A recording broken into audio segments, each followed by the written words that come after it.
इस अवसर पर ये तो आत्माओं के जन्मदिन और मरण दिन ये दोनों ही कोई बनाने का अस्तित्व तो नहीं होता है, लेकिन समाज को जोड़ने के लिए, सामाजिक एकता करने के लिए, परमात्मा के ज्ञान के लिए ही हेतु ये कार्यक्रम हुआ करते हैं।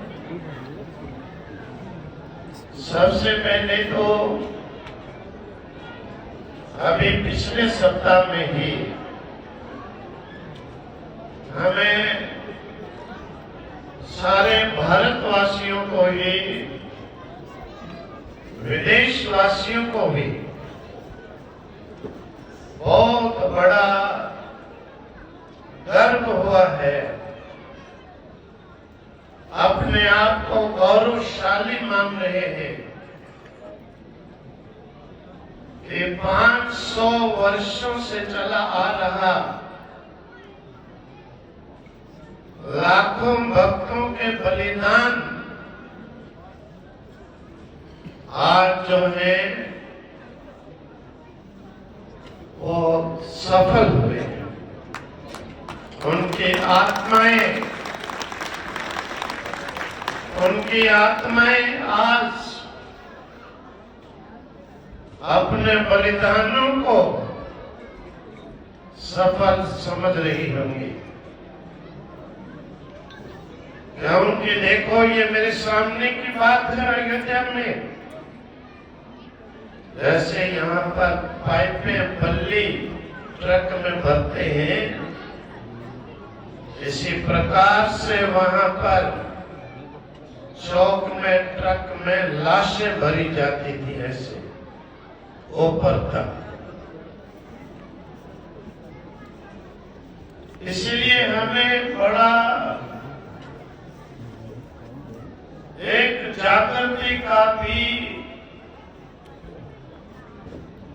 मौका मिला है, सोचने का, विचारने का। इतने बलिदान हुए हैं, उनके बलिदानों को तो कम से कम आप लोग याद करो। अगर याद करोगे तो हमारा कर्तव्य है कि इस राम स्थापना को भी यहीं पर समाप्ति नहीं, ये राम राज्य की शुरुआत है और इस शुरुआत को हमें 1 वर्ष नहीं 100 वर्ष भी लगेंगे। इसे हमें आगे बढ़ाना है, पूरे देशों में बढ़ाना है और राम राज्य लाना है। क्योंकि जब हम लोग कुरान पढ़ते हैं, इतिहास पढ़ते हैं, राम राज्य के सुखों को पढ़ते हैं, कौन व्यक्ति हो सकता है जो लायक ना हो राम राज्य के लिए। पत्नी के जीते जी कभी पति की डेथ नहीं, पिता के जीते जी कभी पुत्र की डेथ नहीं। किसान की खेती अगर खेत में पड़ी है, इंद्र वर्षा नहीं बरसा सकता है तब तक। ऐसा सुख का राज्य कौन इच्छा नहीं रखेगा उससे देखने की। और एक बड़ा ऐतिहासिक दिव्य अलौकिक कार्य हुआ है, सत्य की विजय हुई है। मंदिर बनते रहते हैं, मूर्तियां भी बदलती रहती है, खंडित हो जाती है, लेकिन सत्य नहीं बदलता है। बहुत बड़े बड़े वक्ताओं को आशा थी, मैंने कईयों के मुख से सुना है, संतों महात्माओं जिन्होंने संघर्ष किया, उनके मुख से सुना है हम नहीं रहेंगे, लेकिन एक दिन यहाँ पर राम जी की स्थापना होगी ही होगी। लेकिन एक बात बताएं, देखो बहुत लोगों को कंफ्यूजन है कि ये कहीं हिंदू मुस्लिम की लड़ाई की बात है। ऐसा कभी नहीं सोचना चाहिए, ना किसी को ऐसा कहना चाहिए। और हर एक व्यक्ति तक ये संदेश भी ले जाना चाहिए कि ये लड़ाई हिंदू मुस्लिम की नहीं, ये लड़ाई हिंदू ईसाई की नहीं, ये लड़ाई थी समाज के अंदर जो समाज विरोधी, धर्म विरोधी, देश विरोधी, जो दुष्ट थे, दुष्विचार वाले थे, ये लड़ाई उनके साथ थी। हमें किसी भी मजहब के साथ ऐसी दृष्टि, ऐसी सोच नहीं रखनी है। मजहब सब हम एक हैं, सभी विरोध रखेंगे। देश विरोधी के साथ विरोध रखो, समाज विरोधी के साथ विरोध रखो, धर्म विरोधी के साथ विरोध रखो, लेकिन किसी मजहब, किसी धर्म, किसी वर्ण, किसी जाति के साथ विरोध नहीं करना है। और आप लोगों ने देखा है, क्योंकि हम तो बहुत समय से 35 वर्ष 37 वर्ष से देखते आ रहे हैं। जब इसकी शुरुआत हुई, महापुरुषों ने दिल्ली में सबसे पहले जो है कॉन्फ्रेंस की, सारी दिल्ली उस समय पूरा भारत का साधु, वहां पूरी दिल्ली लाल लाल हो गई थी। ये हमें इस कार्य से शिक्षा लेनी चाहिए। पीछे हमारे 2-3 मंगलेश्वर जी मोदी जी से मिलने गए। मैंने कहा भाई क्या बात हुई? नरेंद्र जी महाराज, बात ये हुई, मोदी जी ने कहा संत चाहे क्या कुछ नहीं हो सकता है। कौन सी चीजें नहीं हो सकती? ये प्रयास हमें विश्वास करना चाहिए। हम इस कलयुग को हटाकर उस सतयुग को ला सकते हैं। त्रेता तो आ ही गया है।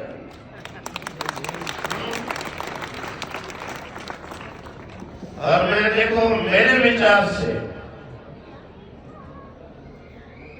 हमारे श्रीमद् भागवत में कहते हैं, नारायण नृपा, मनुष्य के अंदर मैं नृप हूं, राजा हूं। भगवान भी कहते हैं। देखो, ये राम जी की स्थापना कोई खेल नहीं था, कोई बड़े भारी युद्ध से भी नहीं जीत सकता था। मैं तो कहता हूं महाभारत के युद्ध से कम युद्ध नहीं था ये। महाभारत के युद्ध से कम युद्ध नहीं था। इतने वर्षों से सब सोच रहे थे, किसी को बुरा भी नहीं लगे, किसी के खून की एक बूंद भी नहीं बहे, और राम जन्मभूमि में राम जी की स्थापना भी हुई।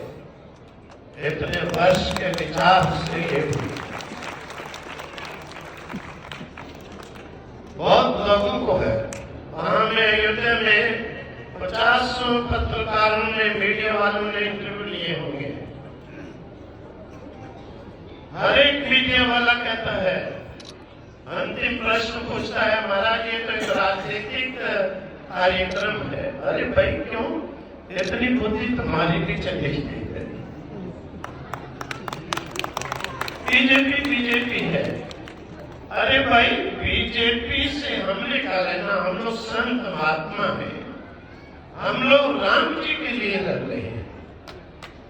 बीजेपी ने अगर की है सेवा, हमारे शास्त्र कहते हैं भगवान के लिए दान करोगे धन मिलेगा, सेवा करोगे तुम्हारी सेवा, प्रचार प्रसार करोगे तुम्हारा प्रचार प्रसार, यश बढ़ेगा, कीर्ति बढ़ेगी। मैंने कहा ये बताओ कांग्रेस वालों को, आप वालों को, मुलायम वालों को, बसपा वालों को किसने मना किया कि तुम राम मंदिर के लिए प्रयास न करो, पुरुषार्थ न करो? किसी ने हाथों को बंद कर रखा है? किसी ने हाथों को बंद कर रखा है किसी के?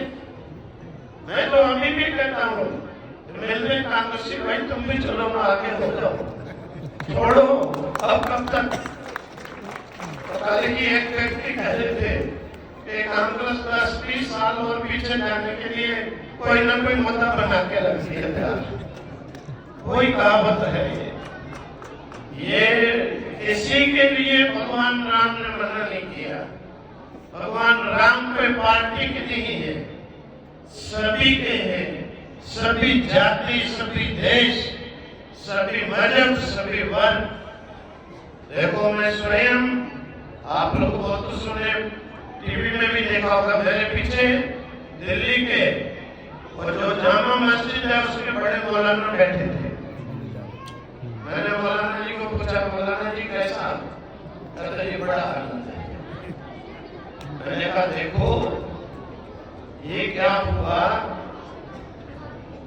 आपने देखा है, आपके दादा परदादा को देखा, उनके परदादा को देखा? कहते नहीं। मैंने कहा हमने देखा, हम लोग इकट्ठे रहते थे। वो कहने लगे कैसे? हम लोग इकट्ठे रहते थे, उन्हें डरा दिया, धमका दिया, वो बेचारों में जो है चेंज हो गए। लेकिन मैंने कहा मौलाना जी आप? तो मौलाना जी कहते हैं आप तो हम लोग एक होकर चलेंगे। मैंने कहा बस बढ़िया। मैंने घंटी पकड़ी थी, मैंने मौलाना जी बताओ घंटी, उन्होंने खुशी से घंटी बजाई। बड़ी अच्छी मुद्रा में बैठे थे, कहने लगे सत्य है। देखो अयोध्या से प्रयागराज तक आते हुए मैंने सड़कों पर देखा 15-15 किलोमीटर कंटिन्यू लाइटिंग, भव्य लाइटिंग, स्टॉल, और कितने मुसलमान भक्त भी राम जी के लिए उत्साहित, बहुत मुसलमान की संख्या उत्साहित, बहुत दूसरे धर्मों वाले भी देखे। किसी के लिए मना नहीं है, ये तो यश कमाने की चीज है, जिसने कमाना है आए। लेकिन बेचारों की कईयों की बुद्धि विपरीत हो गई, कहते हम वहां जाएंगे ही नहीं। अरे भाई ये भारत देश है, सनातन देश है, अब इसमें कोई सोचो, बिना सनातन वाला कभी यहाँ पर अपना अस्तित्व जमाएगा? मैं कहता हूँ कभी नहीं जमाएगा। ये भूल है बड़ी बात। इसीलिए हमें महाभारत से बढ़कर इस युद्ध को, देखो पार्टी की बात नहीं, व्यक्तिगत बात, जिसने एक खून की बूंद भी बहने थी। सच पूछना हम लोग को भी यकीन नहीं था कि 22 जनवरी प्रोग्राम शाम तक बिना किसी विघ्न के होगा, लेकिन जब पूरा हुआ तब सबको संतोष हुआ। एक खून की बूंद नहीं गई और महाभारत का युद्ध भी जीत लिया। ये सारा श्रेय मोदी जी योगी दोनों को जाता है, उनके साथ वालों को भी जाता है, दूसरी पार्टी वाले जिन्होंने साथ दिया हुआ उनको भी जाता है। इसी प्रकार से युद्ध यही समाप्त नहीं है। मैं बताऊं, बड़ा अच्छा मौका मिला है,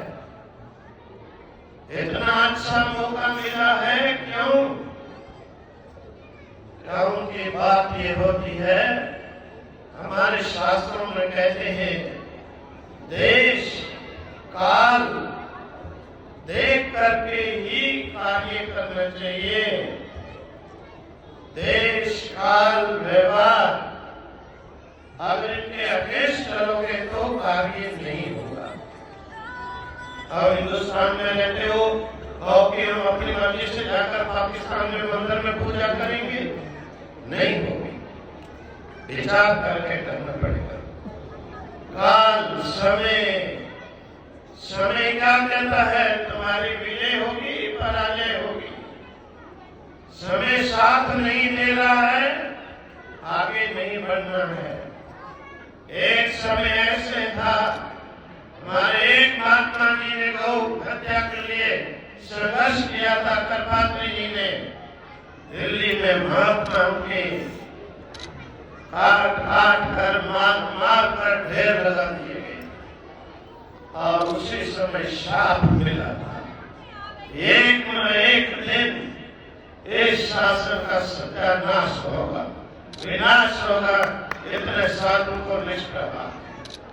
तो हमें इस समय काल भी बड़ा अच्छा है, देश भी बड़ा अच्छा है, भारत देश मिला है और व्यवहार भी अच्छा मिला है।